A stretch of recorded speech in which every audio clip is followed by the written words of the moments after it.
For context, I, female 18, live with my two siblings, female 22 and male 24. And recently, new people moved in right next to us, and they have kids. They were a bit loud, which was a bit annoying, but they were kids, and kids do that. I didn't really have a problem with them until they started ding-dong ditching us. I don't even know if it could be considered ding-dong ditching, because they literally kick the door like they're trying to impersonate the FBI. They hang out in front of our house and do it every 10 to 20 minutes. Keep in mind that they kick hard. My sister was going to call the police in a fit of rage, but I told her no, because talking to their parents or calling the police might make it worse. I don't know the kid's situation at home. Confronting the parents might make it bad for them, but they keep doing it more often and harder. There are dents and scuffs on the door. I don't even know how it's possible, because the kids look like tweens, and I'm seriously getting annoyed, along with my siblings. They don't see the security camera right in front of the door, so I know their intelligence is lacking, so I won't yell at them. So I wrote a sign in front of the door, kindly asking them to stop, because my siblings work from home, which is extremely distracting. But it keeps happening. They rip up the sign and spit on it, so I can't take it anymore. I slip on some socks and slippers and go next door to talk to the parents. The mom said it was not that big of a deal. My door wasn't seriously damaged, and they were just kids trying to have fun. And if that's distracting, I should put on some headphones. But my last straw was when these kids messed with my package outside the door and shook it and threw the box against the stairs. I snapped and took screenshots of all the security footage of them being little menaces. I make a poster with their face, the damage they've done to them, and photo evidence of them being menacing. I type out, "Neighbors, be on the lookout. Local doorstep gremlins may terrorize your front door," which I found funny then. I print it out and tape it all over the neighborhood. My other neighbor finds it hilarious because those kids have been doing the same to her, and she confronted the parent too, and the parent did nothing. But today, I got a giant knock on the door, and it wasn't the little snot-nosed kids, it was the mom. She called me a B-word and an idiot for humiliating her kids. She said that her kids were crying and were now too traumatized to go outside. She yelled at me, dropped pieces of the ripped-up poster on my doormat, and walked away. Am I the idiot, or did those kids have it coming? OMG, her kids were crying and were now too traumatized to go outside? So now the mother has to deal with them and be a parent instead of whatever else she had been doing? I found your solution hilarious also, OP. Doorstop gremlins is poetry. You are not the idiot. Right? If she had said that to me, I would have replied, "Good," and slammed the door in her face. Her kids decided to play some stupid games and got some stupid prizes. What did they think was going to happen? Also, I'm sad their mom is allowing this. If she's like this now, I'd hate to imagine what she'll allow in the future once they're teens. Neighborhood justice was served. Good on you, and I hope they stop hitting your door completely. If mom continues, add her picture next to the kids around the neighborhood. Beware angry mother doorstop gremlin. But OP, time to call the police. The mom isn't going to parent them, so they need to get in trouble from someone else. I would call the police every time moving forward and look into the damages they've done to your door. If the mom threatens you, make her know in no uncertain terms you will consider coming back to your home harassment and trespassing, and she's not welcome. Further contact will require more drastic measures. Update. Haha. I didn't expect this to blow up. I'm here to clarify things. Why didn't I call the police in the first place? Well, because they couldn't do much more than give the "don't do this, don't do that" talk. But as soon as I saw what their mother acted like, I saw a reason to humiliate them. Younger kids have a giant fear of being embarrassed and not coming off as cool as they seem. What did I say to the mother? I just said it was highly distracting and disrespectful. I told her that the door had dents and scuffs, and I showed her the video evidence on my phone. I politely asked her to talk to her children and to tell them that this was affecting us negatively, and you already know the answer. Will I call the police if this happens again? Yes, and not 911. It's reserved for real emergencies. And I'm sure there are more serious problems than some neighborhood brats. I'll file a complaint or call a non-emergency line. My dad is getting married in the winter. When he gets married, he will have a young grammar school-age daughter, Luna. And this whole post is about my dad and his fiancée, thinking my maternal grandparents should give his stepdaughter a gift to wear to the wedding. My mom died 4 years ago, and she and dad were still married, and he still has some contact with her family. But since I moved out last year, it has been less than when I lived there. I'm a 19-year-old female, by the way. So what happened is my grandparents bought me this really sweet locket for my birthday. My dad and his fiancée were living together at the time, and they brought me out to dinner to celebrate. Luna also heard her mom ask about my locket and who bought it for me. Luna was suddenly excited and talking about how they were about to be her grandparents too, and if they would buy her one. My dad said they probably would, and we'd ask them, meaning he and I would. I looked at him like he was crazy, but he ignored me. He did ask my grandparents later, and they said no. They even asked him why they would buy her something. They have no relationship with her and will likely only see her occasionally. He was cranky with them for their response, but I was like, yeah, that makes sense to me. So my grandparents helped me and my friends move into an apartment together over the summer. They also helped us get set up with some stuff. This bothered my dad's fiancée a lot because they're yet to meet her or Luna and made no effort to do anything for Luna's birthday.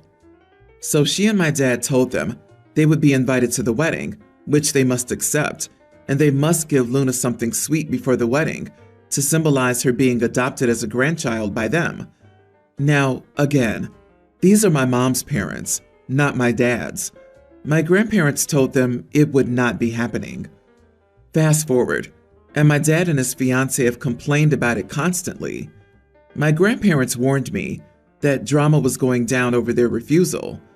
My dad and his fiancée said I should talk to my grandparents and tell them to knock it off and to treat my sister better than they are. I told them they shouldn't be such greedy idiots and that I would not ask my grandparents that. I told them Luna wasn't my sister, and even if she was, it would not obligate my grandparents to do anything for her unless they were my dad's parents. We got into an argument over me calling them greedy idiots. They were offended and told me I was an idiot to say that about Luna too. Am I? Not the idiot. Your dad and his fiancée are insane. In what world do they think your grandparents owe Luna anything or are anything to Luna? They're greedy. Yes, you're also correct. This girl is not your sister. Dad's not married yet. You're an adult and won't live under their roof. I genuinely can't imagine having the nerve to go to the parents of a woman who died and say, "We're your new daughter and grandchild. Forget about your child. Give us your money." He seriously has some nerve to go to OP's maternal grandparents and basically try to replace their daughter. He needs to get it in his head that the thing that made OP's mom their daughter is that they raised the woman, not that she was married to OP's dad. Jesus, what is wrong with these people? Luna is nothing to them. In addition to stepmom's parents, Luna's bio dad's parents, and OP's dad's parents, the only reason to be this way about OP's mom's parents is that they must be richer. Now, OP is an adult, and dad is remarried, so he has no more access to the fringe benefits of richness. He's trying to shoehorn Luna into the love and affection of strangers to get back into the country club. I agree. Luna's mother feels entitled to OP's grandparents, even though they have nothing to do with her. OP, your dad and his fiancée should just buy Luna a locket themselves, if they want her to have one so badly. Your maternal grandparents owe her absolutely nothing, and it's bizarre, and yes, greedy, that your dad is acting like they do. Seriously, she's 6. It doesn't have to be a super expensive one. Heck, your dad should get her one as a statement or commitment of him being her new stepdad. Her mom gets a ring, and she gets a locket. Perfect kid logic. When I first became a grandmother, I started the tradition of picking nicknames for my grandchildren. Most of my grandkids are now in their teens. I still call the teens the same nicknames I gave them as newborns. There's a WhatsApp group with me and my husband, our children, and their spouses, where we exchange photos and other updates. When my 9th grandchild was born, I was very excited when my son announced her name in the evening. I spent that night thinking about what nickname she would have. It's a very special moment for me. The following day, I greeted everyone in the WhatsApp group, announced the nickname I chose for my granddaughter, and said I hoped they all loved it as much as I did. I nicknamed each of my granddaughters after a colorful fish species from my native language, not the English version. My son's wife immediately replied in the group text that they had carefully chosen my granddaughter's legal name, and everyone would be calling her that. And the nickname I chose sounded too much like a name instead of an endearing nickname. Admittedly, the nickname I picked has been consistently on the top girl names list in my language in the last 3 years, so I guess it's valid for her to assume it sounded like a name change, but that wasn't my intention. My feelings were hurt. I didn't reply anymore. Thankfully, my daughter saved the day by saying that I meant the gesture out of love, and it's always been a special thing that I have a unique nickname for each of my grandchildren. Eventually, that topic wasn't brought up anymore. I've seen my son and his family a few times since, and I only call my granddaughter her legal name. However, my relationship with my son's wife was never the same again. She used to take my phone calls and reply to my text messages. Since that day, she stopped answering my calls and would only rarely acknowledge my messages in the WhatsApp group. It's been 3 years. Somebody asked if I ever apologized for attempting to nickname my granddaughter, and of course I didn't think it necessitated an apology because, 1, I never insisted on using the nickname, and 2, it was only my son and his wife who ever objected to me giving their kid a nickname. All my other children openly and kindly let me call their kids the special nickname I decided on every single time, and well into several years. Am I the idiot for nicknaming my granddaughter? You got your feelings hurt because someone didn't agree to a tradition that you started. That's not a tradition. A tradition is hosting Thanksgiving dinner. This is entitled. It's a very special moment for me. Why are you trying to make it about you? Just because the others let you do it doesn't mean your son and his wife have to. Also, it strikes me as a really passive-aggressive way to steal the thunder away from the new baby and the baby's parents. You are the idiot. I agree. I don't understand giving a nickname before you've met someone. Seems controlling. Also, you don't announce the nickname anyway. If you start calling a kid a nickname and others like it, it'll just happen. And if it doesn't, oh well. This lady is on a whole other wavelength. Lady, just because everyone else followed your entitled behavior doesn't make it any less entitled. Your daughter-in-law just called you on it instead of playing along like you wanted. What's wrong with calling your grandchildren their actual names? Why do you have to come up with a different name for them? I can't imagine why you feel you should get to pick nicknames for your grandchildren. How would you feel if your mother-in-law decided she had the right to give your children their names, and each of them are fish names? It's the parent's choice. You should have apologized. I think this is beyond ridiculous, but my boyfriend is angry, and I need some neutral opinions.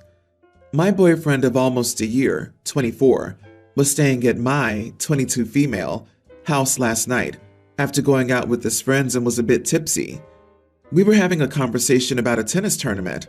I'm a huge tennis fan, and he randomly asked me if I thought he could beat Rafael Nadal in a cage fight. I honestly thought he was joking and laughed and said no. I thought he was messing around, like those surveys that say 20% of Americans think they can fight a bear or something.